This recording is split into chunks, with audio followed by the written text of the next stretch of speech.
All right, welcome everybody to this episode of Creative Survival. We're already on episode 13. This is a pretty incredible journey, and today we have a super special guest, soul care provider, entrepreneur, mentor, mom, like the full gamut of what people say adulting is, right? Yes. So I'm Yes. excited for our conversation. Welcome, LaTara. Thank you for taking the time. Thank you, Craig. I'm ready. I'm so ready to have this conversation. Let's roll. So, just give us a quick background for the viewers who aren't familiar with you and your work. Kind of what do you do? What is a soul care provider? I always start out my introductions. I always say I'm LaTara Venise, and I am soul care provider, founder of Color Your Soul, where we help you have necessary conversations around the stories of your life. So here's what we do in a nutshell, right? What we do is really help you to balance your emotions and keep your soul in check. And a lot of people don't um, tend to their souls. And I believe, there are three things we all have in this life: a story to tell, a vision to birth, and a soul to tend to. So I get super excited to be able to do this work of helping people to, gosh, grow up emotionally. That's what I do. Let's grow up. So how did that come about? Because I'm assuming there wasn't always a healthy a healthy grown up version of the person sitting in front of me. How did you Oh, come about no. with being a soul care provider and Color Your Soul? Lord, in February 2008, I attempted to take my life, and it did some things to me. Of course, it should always make you go, "What did I just try to do?" And it took a couple of years. It took me actually moving here to Oklahoma. I was living in Chicago at the time, and I moved here to Oklahoma, and some things began to transpire to help me to realize that, God wasn't playing with me. It was like I asked, you pray to him for certain things and he gives you these answers, and you're like, well, wait a minute, I wasn't expecting that one. And he, I mean, like things like taking away all of my clients when I was like, Lord, whoever I don't need to work with, just take them away. And he took them all away, but I had no idea he was preparing me for where I am now. Because back then I was, a brand marketing coach. That's what I did. Brand marketing work, VA for people. That's what I did. And the process was such that um, it began to stretch me and make me see things about myself that I didn't necessarily like, because God will show you you before he begins to show you anything or anybody else. And as he began dealing with my heart, I began to see that in some areas, Craig, I really behaved like I was 15. Sometimes I behaved like I was 10. And I was very reactionary in how I showed up in life. And he gave me a word, proactive, and I looked the word up and I was like, oh, this is how we're supposed to live? Okay, wow, God, wait a minute. You mean I'm not supposed to react? I'm not supposed to like cuss people out. I can't say let's go. I can't do all of that, and and I can't ball up in a corner and just feel like I want to die over and over and over again. And God was like, no, that's you can't serve me or even work your purpose with that type of thinking. And so I had to grow up, and that growing up um, pushed me to, man, go from 15 to 40, and then 40 to 45, and then 45 to 50, right? So and I still think I'm about maybe 45, right? Mentally. So I'm grown, but I still got some stuff to learn, right? Maybe even 40. My boys might say, nah, mama, sometimes you act 20. But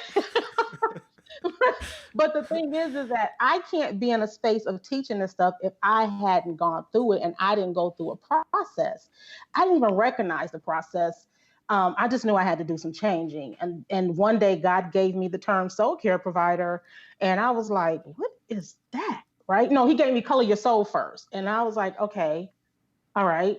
And I contacted my friend, Dr. Tony Robinson, and I said, hey, you know what these three words mean? She said, nah, but you better put it in the book, because if he gave it to you, you don't know when it's gonna come back. And it just began to kind of grow and grow. And then I think about a year later, he gave me the term soul care provider. And I was like, I'm real uncomfortable with that, guy. You mean I have to work with these people and tell them that they crazy emotionally, that we all have some issues? Because that's what he showed me, is that my children need to grow up emotionally. We can be 50 in age and 10 mentally and emotionally because of how we react instead of being proactive. And so that's how I came to this place of soul care provider.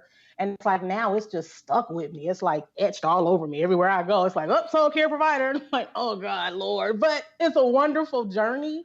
It's tiring, but it's a wonderful journey. So that's how I got to this place. I had to grow up myself. It's pretty amazing. So, did you always grow up like in church or knowing God? Like being able to walk through that like Mm-hmm. by yourself is already hard enough. Did you already have that kind of foundation or was that something new later in life? I didn't accept Christ till I was 20, but I always knew there was a God. Now, when I was little, we would go to church sometimes, but my mother was one, once we got a certain age, she never really forced us to go. My dad didn't go often until he got sick. So I never really went to church a whole lot because, I'm a sister here. I'm of color. And so going to the black church, the experience as a little girl was like, what's happening? What's going on? That was my experience, you know. We went to like a lot of holiness churches, and if you know that, there's a lot of shouting and jumping and throwing of wigs and all other kind of crazy stuff, right? And so I didn't really go to church. I didn't accept Christ till I was 20, but I always knew there was a God because I began experiencing things in my life that most children should not. No child should have to experience what I did.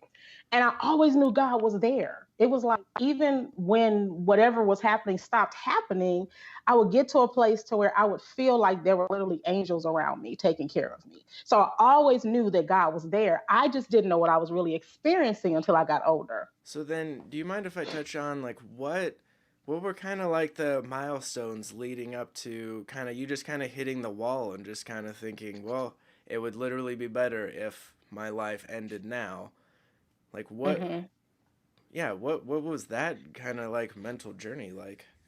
Oh gosh. I in 1997, I went into what was a depression. I didn't even know it was depression. I lost my business, and I had to send my child here. I grew up in Los Angeles over 32 years of my life, and I had to send my child here to Oklahoma to stay with my mom for a year while I tried to get myself together. I literally was sleeping on my friend's couch. I was homeless in a matter of 24 hours, and because I trusted the wrong people. And so that started this process of depression, which led to anxiety, and I ended up I ended up marrying depression, narcissistic depression at that, right?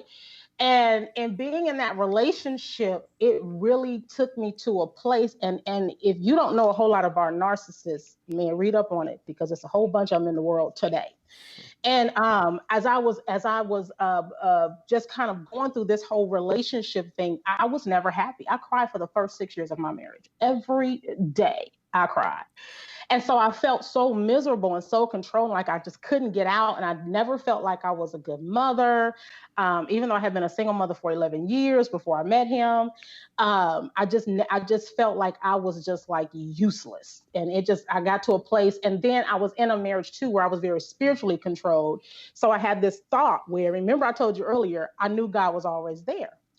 But I struggled with, did he love me? If that makes sense, as I got older, does he really love me? And I was being taught, listening to the head of household, that, we're not saved, there's things we have to do. I'm like, yeah, but my word says XYZ. And then he would show me, it was really crazy what I was in. It was Tony. It takes Tony to talk about it. Don't ever mention his name, and she'll go to a whole nother space and place. But but it was really it was the control of a person and feeling like I could not get out of it. And I mean, and this is I know this is for believers, so I can kind of go here. And it was a very demonically controlled relationship. And one day I just wanted out. I wanted out and just was like, took a pair of scissors to my throat, and Holy Spirit talked to my son in the other room, and he was 15 at the time. And AJ came out that room and snatched those scissors. Had he not snatched those scissors, I probably wouldn't have been here. Wow. Powerful. Yeah. So where knowing going through everything you've gone through and being at where you're at now, if that version of you, even like a year before the scissors came out, were to come to you for Color Your Soul, like what's something that where's somewhere that you would want to start with someone like that, or even yourself, to just kind of start getting out of that funk? One of the first things that I would have probably done is, number one, connect them with one of our counselors. We're bringing counselors on board to just have that initial conversation. But also walking them through the process of what I call a soul detox, where you really get to kind of see the mess and where it came from and why it existed, and really work on those triggers, and then learn some exercises. We don't teach emotionally healthy ways of staying sane, right? We teach, get it done, get it done, get it done, get it done. And that's not it. And that's why so many people are so nutty. But we have to learn that emotional intelligence is key. God made us emotionally intelligent. We serve an emotionally intelligent God, right? And he made us with this way of thinking and feeling where we can succeed.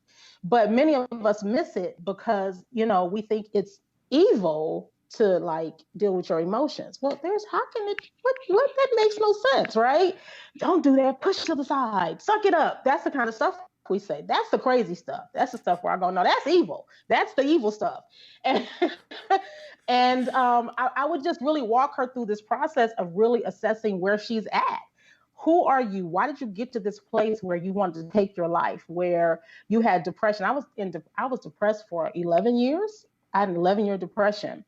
And, why did you get to this place? And together with a counselor and with that person, because one of the things is when I bring people in to Color Your Soul, I want to assess you, because some people, they might need some medicine from a psychiatrist. I am okay with that. It's okay.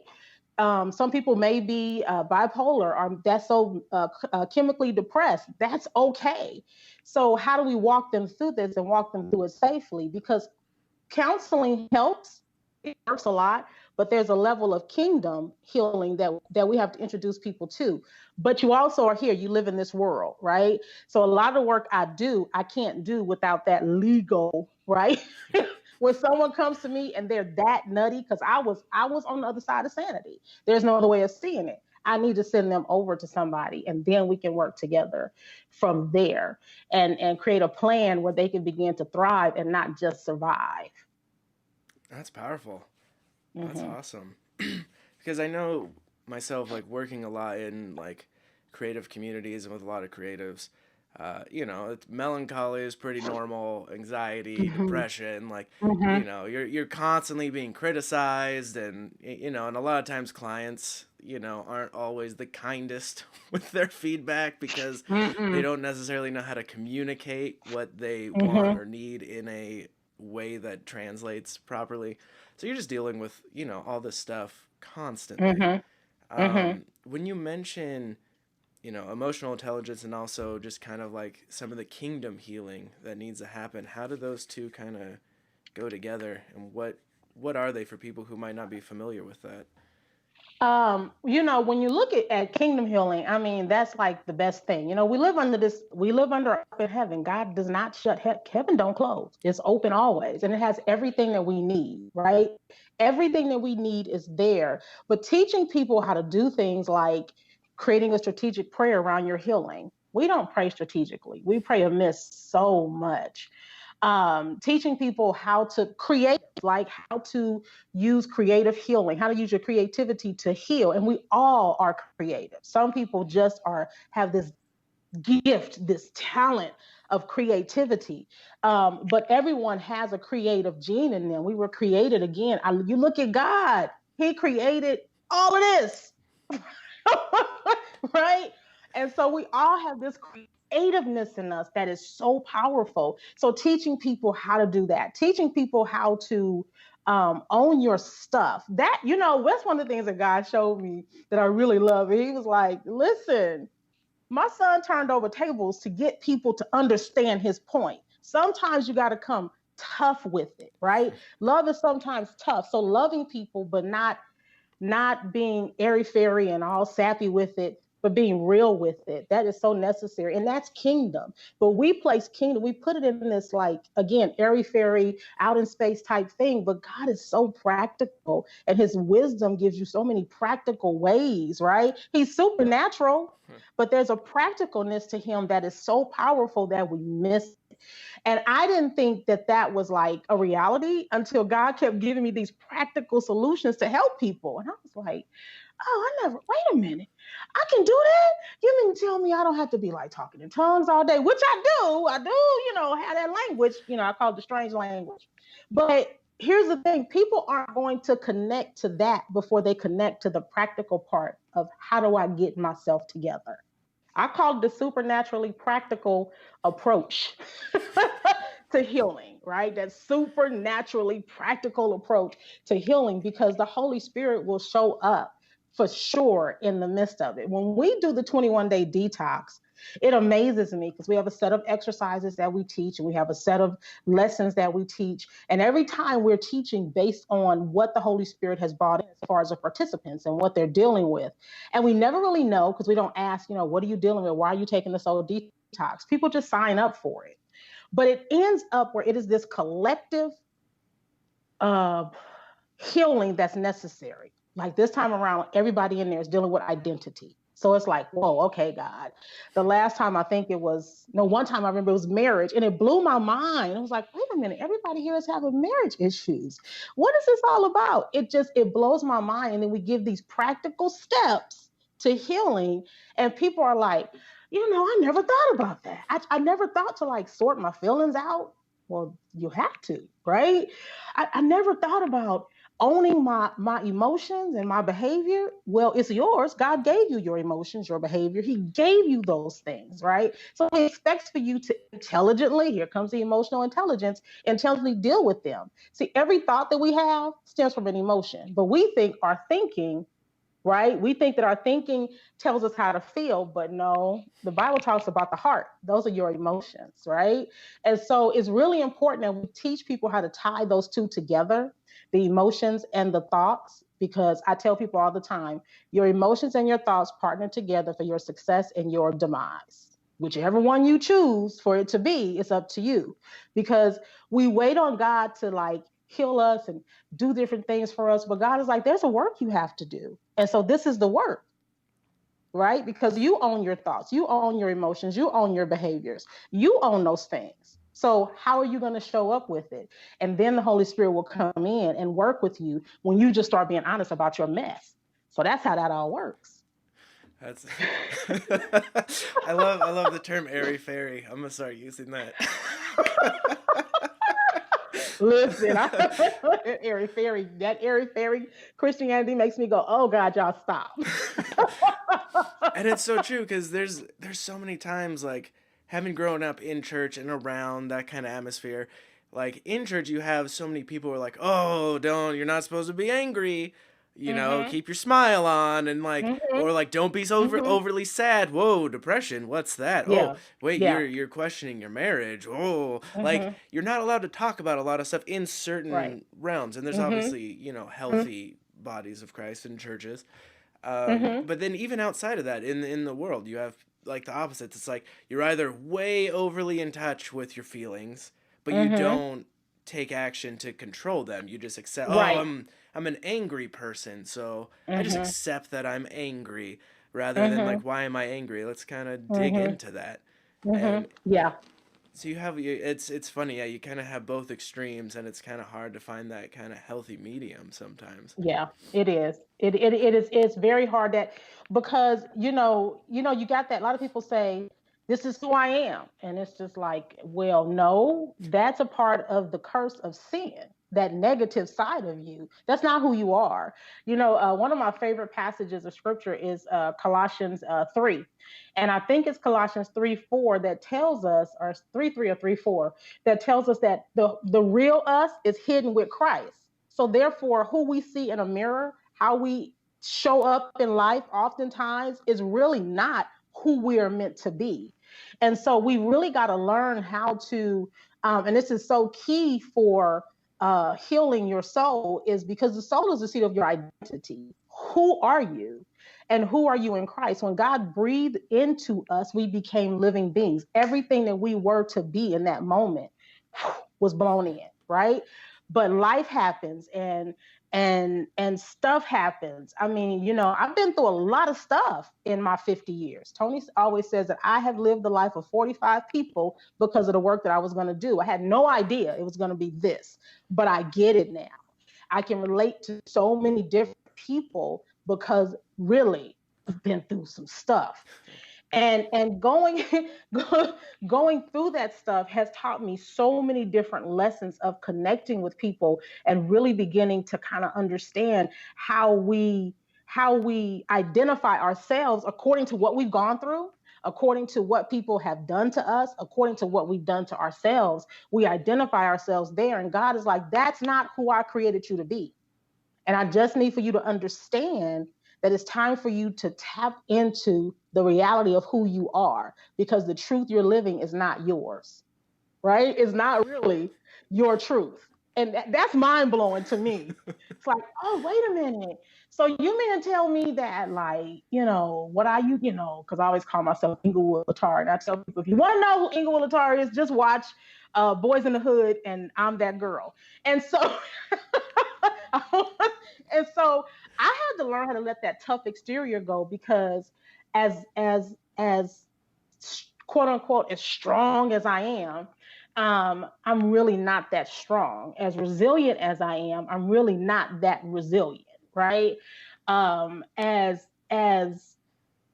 wise or as smart as I am, the wise part really hits me hard, because I remember one day I said, God, I can't figure all this. I don't know why my life is like this. He said, I've given you so much wisdom, and you give people so much great advice using that wisdom. Can you do it for yourself? So I'm not that wise, right?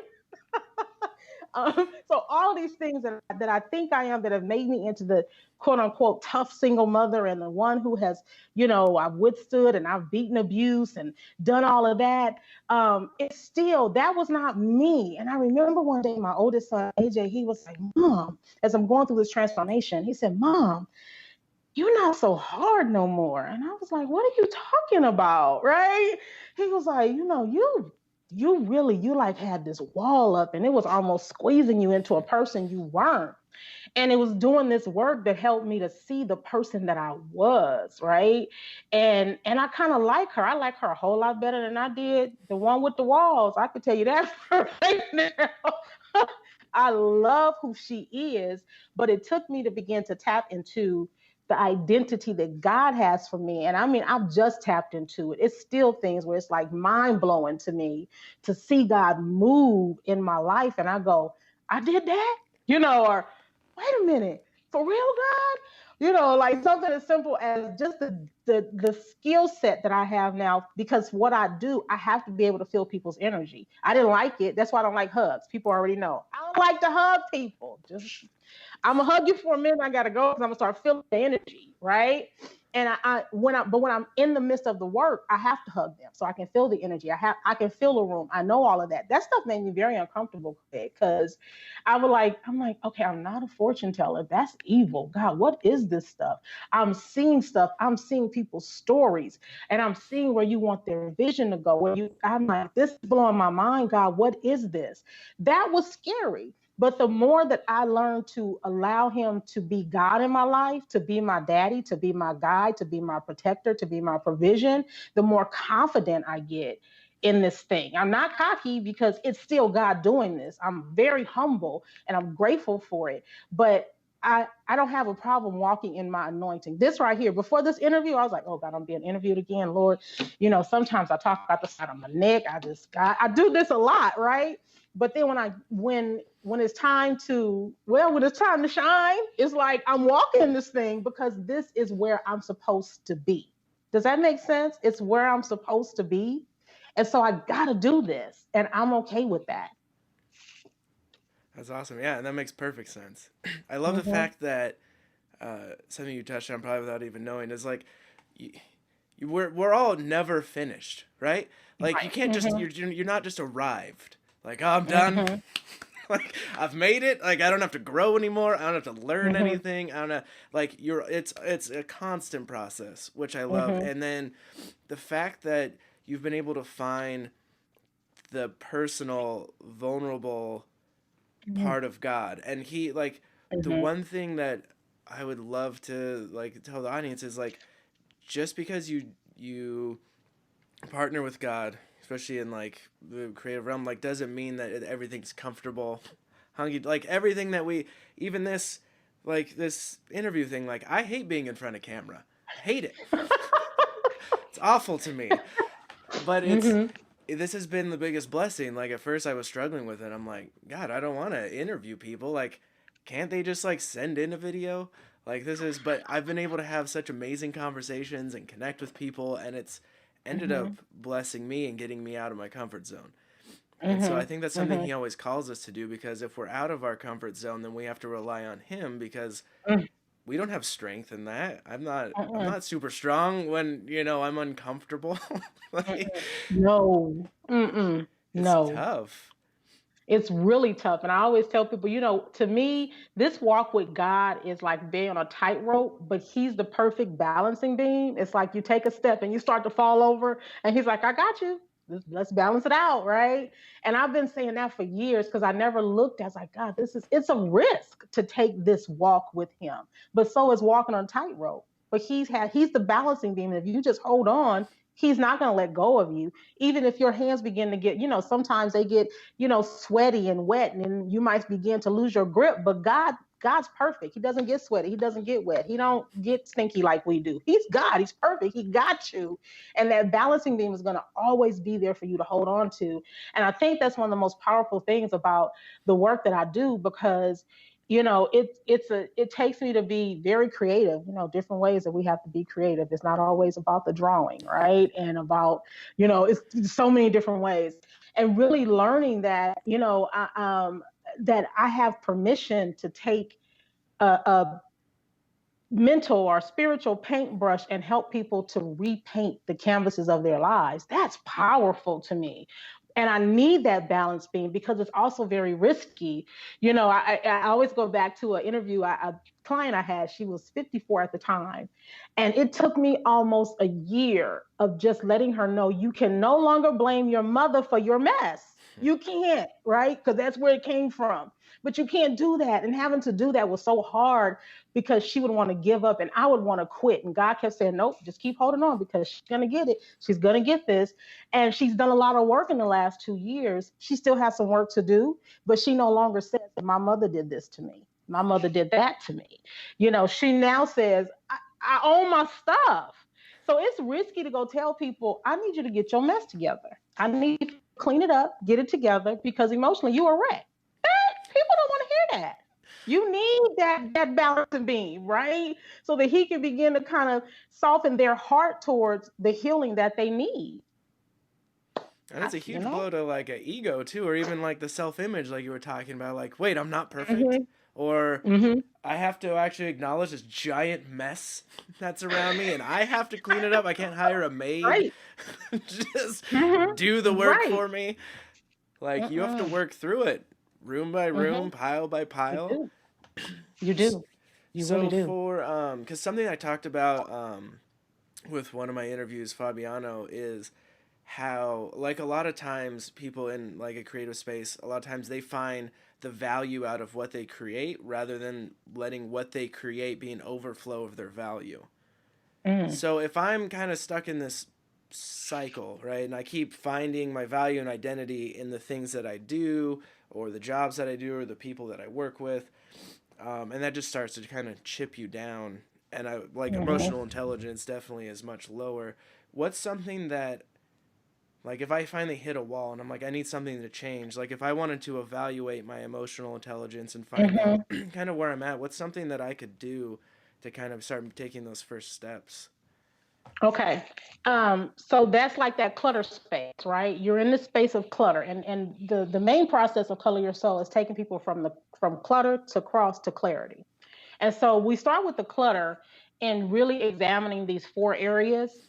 that we think on every day. It's four areas that just you can't tell me that we think outside of that. These are the four areas, and that's faith and spirit, love and relationships, health and wellness, and wealth and finance. That's where our thoughts go every day, to those four areas. So if you take the time to kind of, what I do is I give people a piece of paper and I have them draw like four boxes, right? And label each area: faith and spirit, love and relationships, health and wellness, wealth and finance.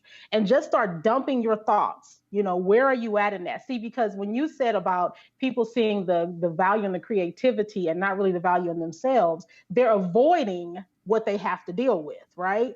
And they go, oh, I'm going to be creative, I'm going to paint this wonderful thing, and everybody's going to love it. But it's not going to make you feel more loved. It's not going to make you feel less rejected or less abandoned unless you deal with the stuff. That's all fake. That's vanity, right? No matter how beautiful the picture is, no matter how much they love it, it's all vanity. So you have to learn how to really see your mess. And when you begin to examine those four areas and you see, wait a minute, so the reason why my health is so screwed up is because I'm really not dealing with my marriage. So I'm overeating, and my health is struggling. I'm not praying like I should. Instead, I go to the Haagen-Dazs, right? So you begin to see all the clutter, and then you go, okay, how do I separate my thinking so that they can begin to integrate? Because everything that we do must integrate. But if you don't recognize the clutter, then you won't even know where to start.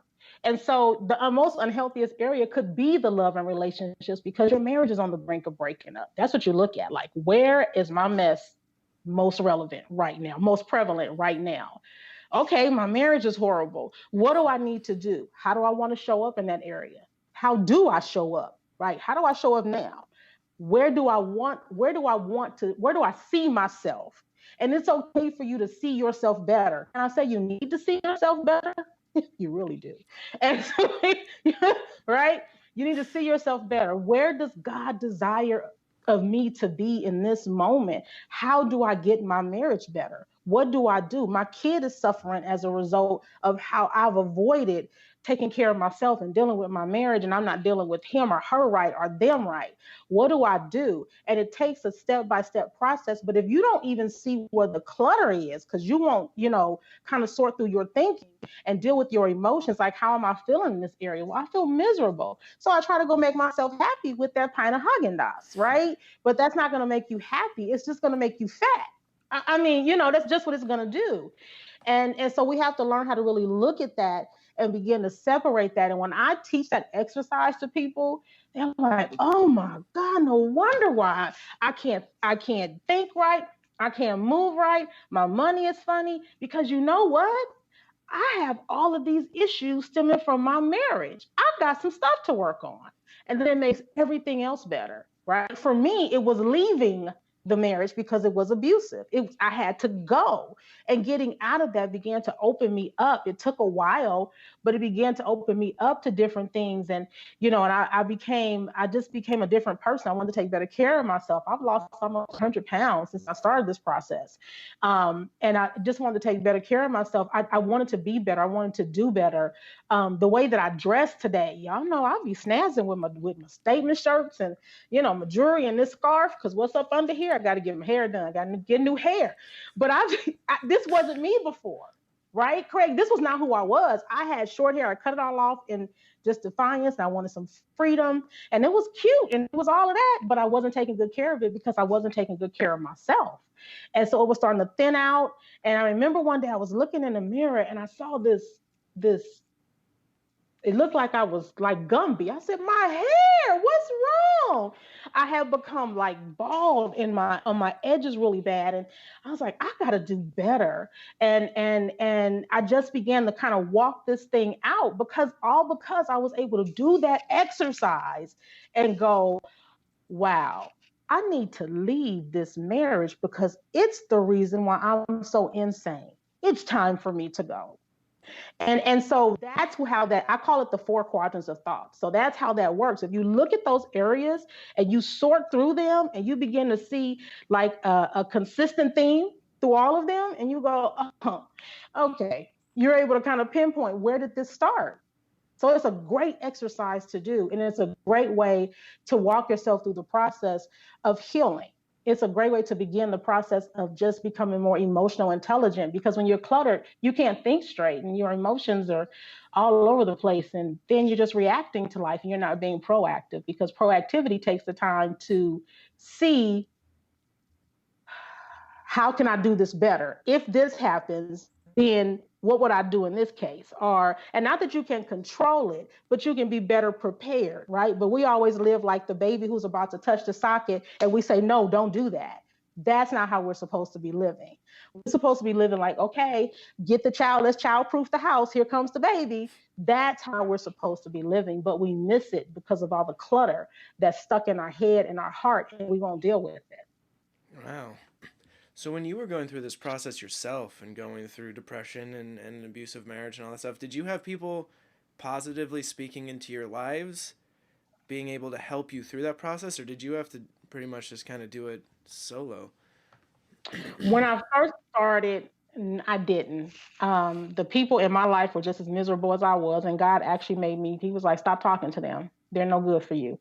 They got horrible husbands, and you keep talking to them, and y'all just gonna sit and whine and woe is me all day long. Stop." So I stopped. I mean, I literally, I didn't explain to them. I didn't say, "Hey, we can't do on the phone all day." I stopped because He said stop. The same time He took away the clients, all of that, just stop. And it took a while, and I just began to pray for like some people to like really help me. And it took again a while, and I had to get away from abuse to really begin to find it. I think the one person I did have was Tony. She was there a lot. She was there a lot for me, especially after I moved here to Oklahoma and began to kind of like find myself again. But in the beginning, it was just me and God. He was like, I just need you to myself. I need to get you together. You got some problems. So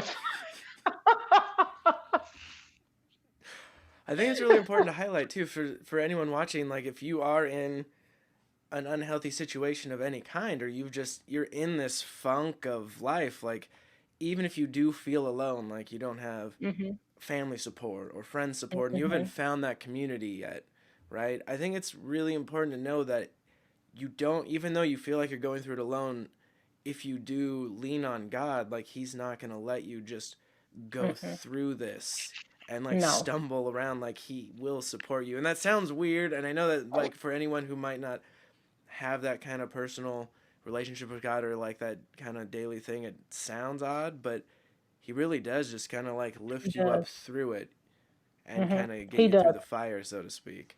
He does. And he will give you people along the way. They may not stay, but he'll give you people to support you and encourage you. And what he did for me, Craig, is place me in a space of service. That's what he Mm, did. And I began actually working at a home for women in transition. They were homeless women and women and children in transition, and I started out as their monthly um, um, empowerment instructor. Go figure. I had left my marriage, I think, by the time I was about to leave my marriage. And then I ended up being the job center coordinator. And helping these women, and it helped me so much in those 2 years, in learning more about myself and these women and connecting with them. And the owner of the center, she and I became very good friends. And then I just started meeting people. All right. But I had to, for me, and it's different for everybody, God put me in a place of service to begin to really flow in some healing and to really begin to get myself together. And it was one of the most wonderful things I ever could have experienced. wow. I think that's important too, because we all like God always calls us to service, right? In Mm-hmm. any Mm-hmm. form. So whether you're, if you're going through something and you're able to serve people through the lessons you've learned, through the pain you've gone through, or it's, hey, I've now put you in this position, serve these clients, like Mm-hmm. you're always supposed to serve, because from a place of service, like you're not the top. Like it's really hard to Mm-hmm. like build your ego and swell your head up when you put Mm-hmm. yourself in the mindset of being, you know, not servant, but just, a person of service. Right. Yeah. Yeah. Because, we can't heal from a place of egotistical living. So we have to be in a space of humility to be able to really heal, right?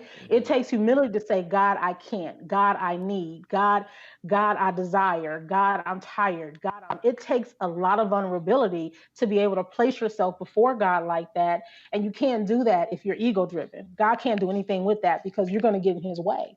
So, of course, being a servant was like key to my healing. And it was like, oh, this is how I'm healing. It was powerful. It was a powerful experience. It really was. That's really cool. So if you could go back to any point in time in your life and give yourself some advice or encouragement, when would you go back and talk to yourself, and what would you kind of walk yourself through? Oh, that's good.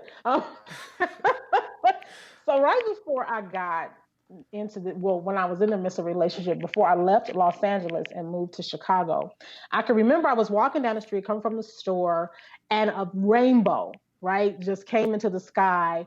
And I heard God say, "Remember my promise." And I was like, "Yeah, no, I got him. I got him. Lord, he's going to love me and blah, blah, blah." And I totally ignored the sign, right?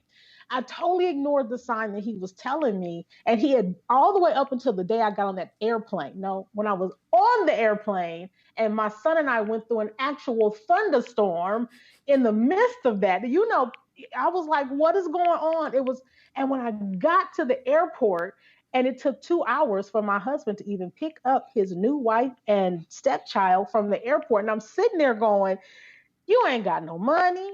You ain't just call your mama Colette. Just go back. But I didn't listen. Right. So those were like, it was like this moment when God was like, oh, supernaturally, I'm coming to you. Don't do it. Right. Don't do this. But me wanting to break the curse, the generational curse of the divorce in our family, right? All these single mothers. No, no, I'm gonna do this. I'm gonna do this. Man, I wish I would have heeded him when he talked about that rainbow. And I'd have been like, I'm sorry, brother. I can't come to Chicago. I'm about done with this. All right.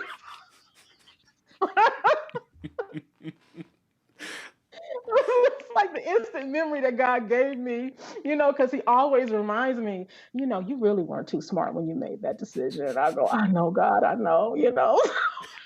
We laugh about it now, right? God and I'd be like, I know, God, that just was, but it was that rainbow. And it was like a succession of things that he let me see, even through that thunderstorm.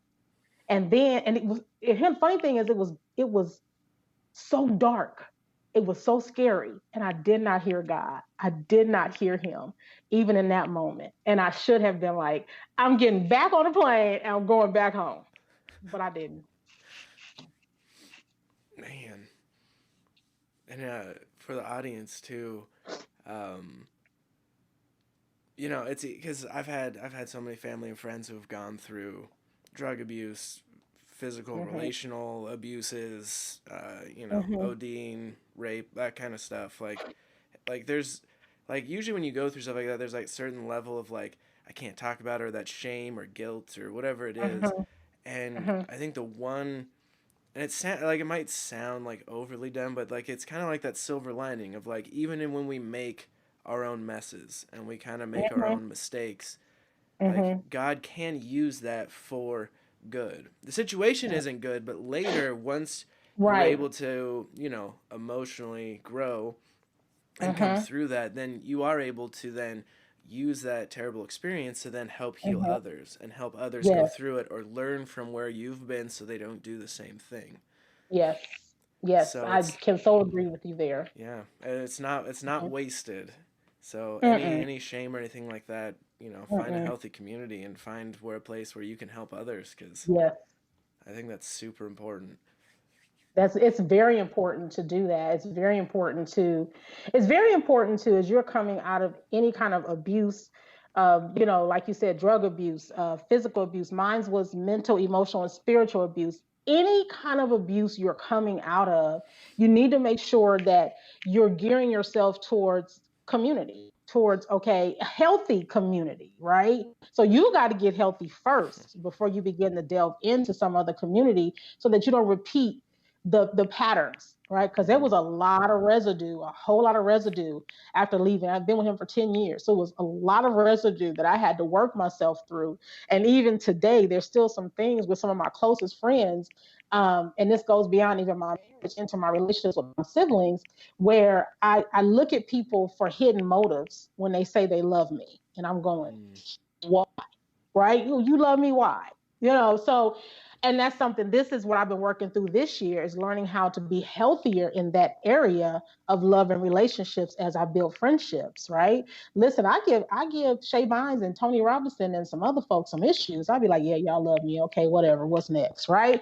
But their love for me, it helps to turn my heart towards receiving that love that they have, right? Because it's a lot coming out of abuse and dealing with a lot of things that you deal with. And I mean, my ex didn't stop after the abuse. After I left, he just kept going and going and going until finally the courts was like, okay, she got sole custody. You crazy. And so then here I am today, healthier, sole custody of my child and living happy. So as you built, I'm curious as a parent, like after going through that and then starting to make yourself healthy, Mhm. how was the process then of taking everything you've learned and even just stuff you were building on yourself and then translating that into a relationship with your kids and starting to get Wow. them healthy? Wow. Whew.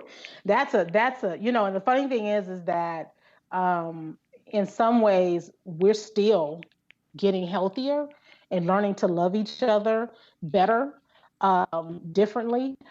For my youngest child, it was realizing that he needed some therapy. So he went through 2 years of intense therapy, and now he's just kind of doing maintenance type therapy.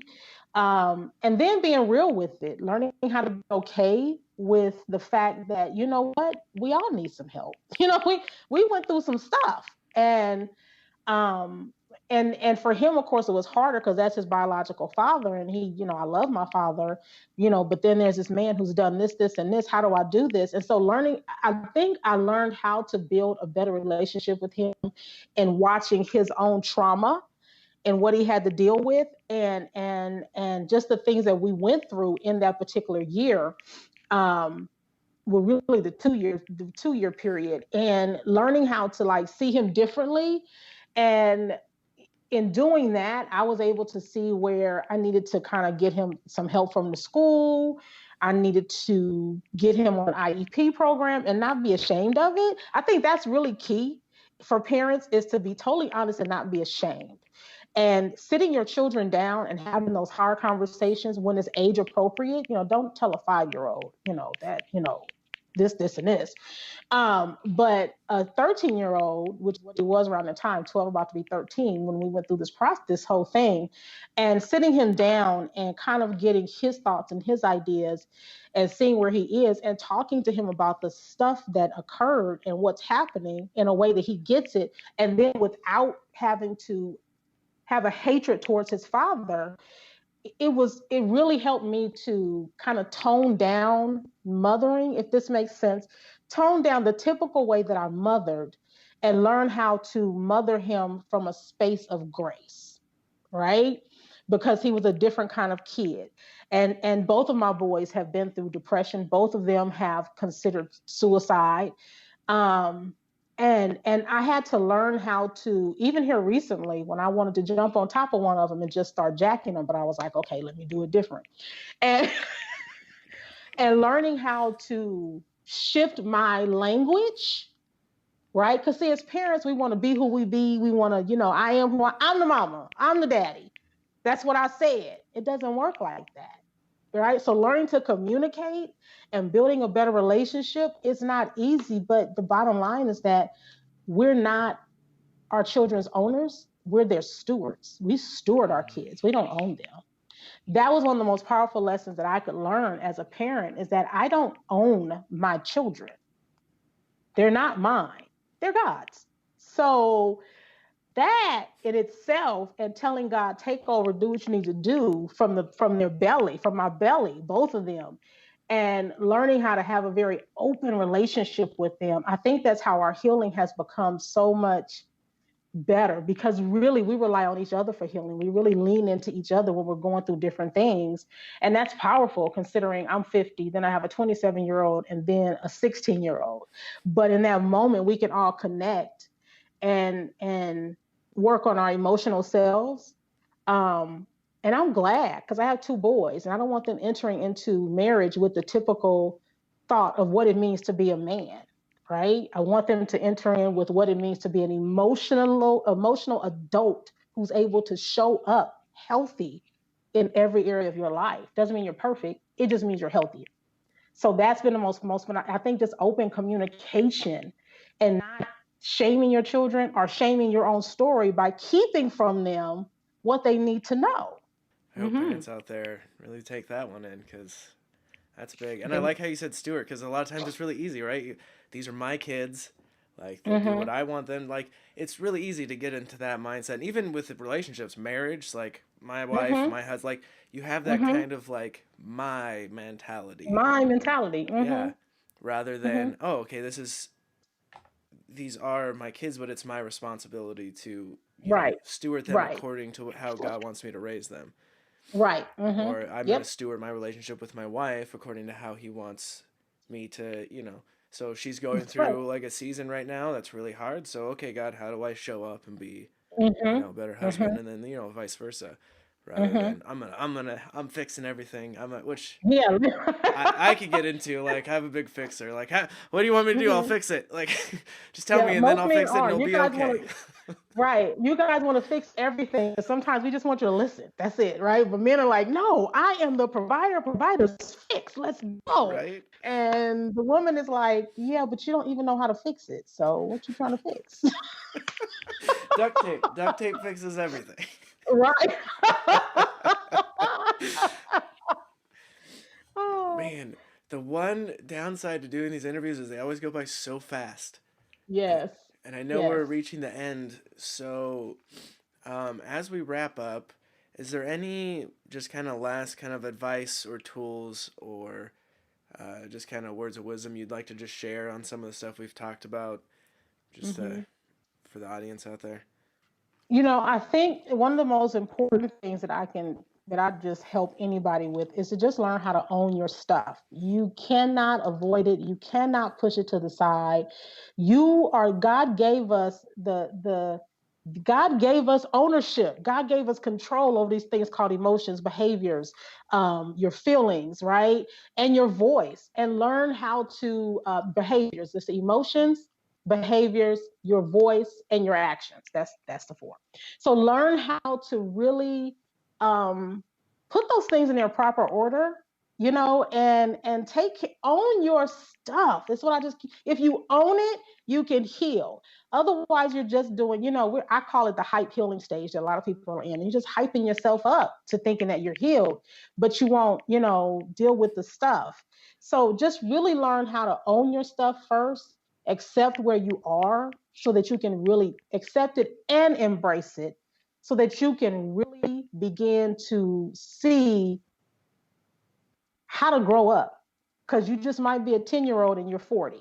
Learn, just deal with your stuff so that you are more successful, um, and you're more able to communicate in all the areas of our lives, because it's really important that you are um, a whole imperfect being becoming perfected, if that makes sense. That you just become that type of person. Because I'm whole, but I'm so imperfect. I got so many flaws, but I'm walking in wholeness, right? That's the difference. So just take care of your mess and grow up. I like that. I want to make that a shirt. That's good. Take care of your mess and grow up, right? Yes. So, anyone watching who kind of resonated with this and kind of wants to connect, where can they kind of reach out, see what you're doing, follow you? Um, Facebook, of course, I'm on Facebook. Find Color Your Soul on Facebook. Find LaTara Venise. Follow me. Don't friend me, because I'll be like, who is this person? No, I don't friend a whole lot of people, but you can follow me. Everything is public on my page. Definitely find Color Your Soul. We're doing some good things over there. And if you need, like, reach out to me personally. I'm not going to give you my phone number, but you can email me at weserve@coloryoursoul.info. And just, let me know where you are, what's happening with you. We do have a website, but I'm working on it. So y'all just, coloryoursoul.info. You can go visit it. Ain't much over there, but you can go You'll find most of the stuff on Facebook. So just connect with me there. That's where I am all day, every day. And you also have a YouTube channel, don't you? I do. Thank you. See, I'm still learning that stuff. I do have a YouTube channel, you guys, and it's Color Your Soul TV. And there's devotions over there every day, and we do some interviews, and I have some cool panel discussions that are going to be coming up over there too. So good stuff about just becoming soul healthy. Just get your soul right. I love it. Well, Latara, I just Yes. want to thank you so much for taking the time again to do this. Thank Um, you. if anyone watching, if you got anything out of this, just let us know in the comments below. Give us a like. I Yes. just want to continue the conversation because the whole point is just, continue to grow together, work through each other's messes and just kind of have that safe community for those who Mhm. might not have one readily available. So we just kind of want to get to know you and just continue the conversation. So, all right. Well, thank you, Latara. Thank you. And I'll catch you guys next time.